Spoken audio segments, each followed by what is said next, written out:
Aries Merritt, 2012 Olympic champion and world record holder, and you're watching Inside Athletics. And Otto Bolden is missing in action.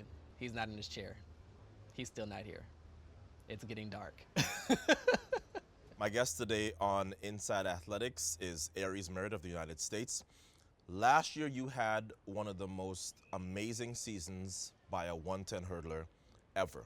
And then this year, immediate injury.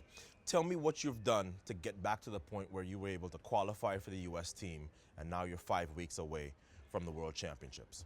Well, it's been a complete struggle trying to get back into form. As you know, last year was such an amazing year, Yeah. and this year, as you said, has been nothing but injury. And so I'm just trying to get in shape. 5 weeks away, I'm very confident that I'll be in the form I need to be in to medal, hopefully win.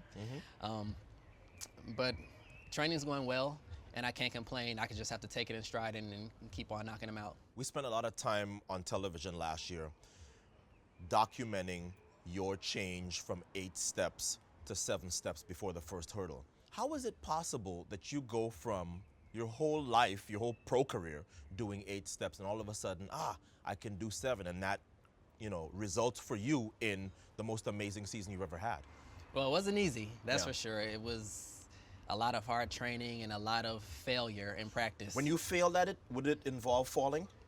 No, Okay. it didn't involve falling, but it involved really, really slow and long reachiness to the first hurdle, which is very slow. Right. And with 8 steps, you're quick and you're cutting down, and with 7 steps, there's no cut down. You're just driving the whole way. But last year, I got to a point where I could cut down into the first hurdle, which worked to my advantage. Obviously, I had an indoor world championship, so I was fresher the first 5 as I am now.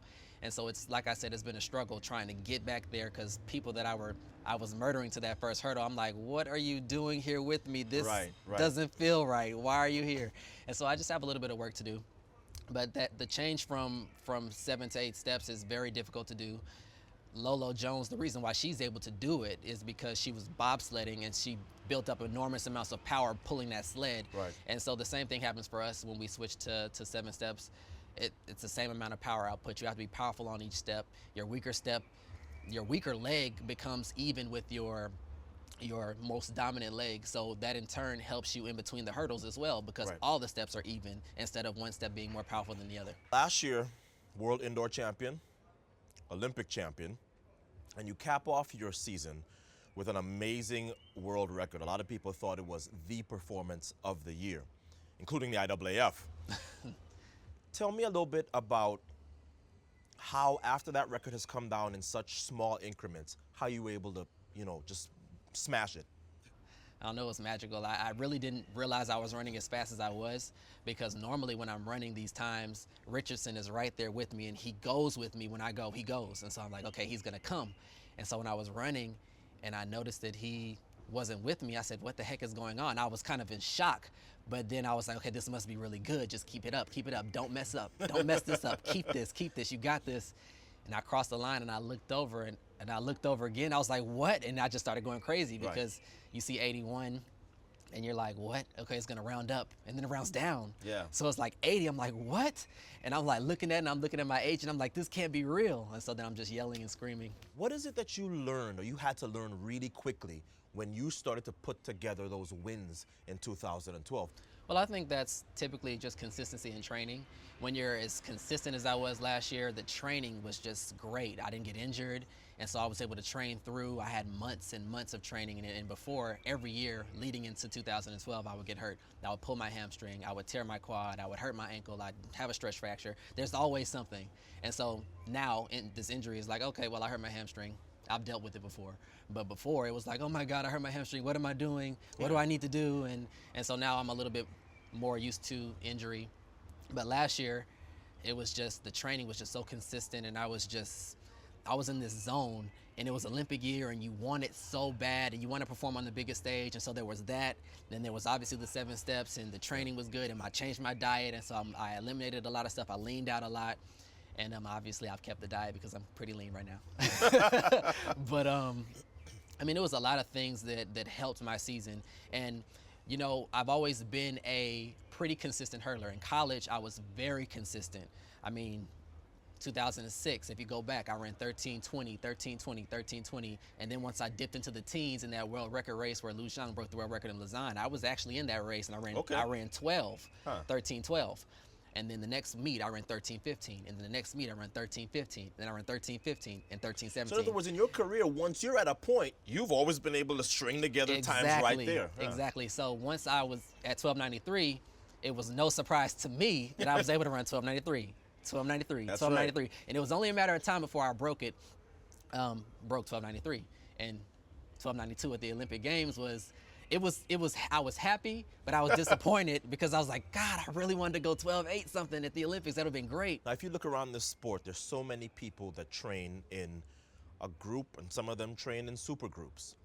And yet, you train all by yourself. You don't have another hurdler lining up next to you on a day-to-day basis, and you never have. I never have. How is it that you have been able to run 700s faster than anybody in history, and you're training against ghosts in practice every day?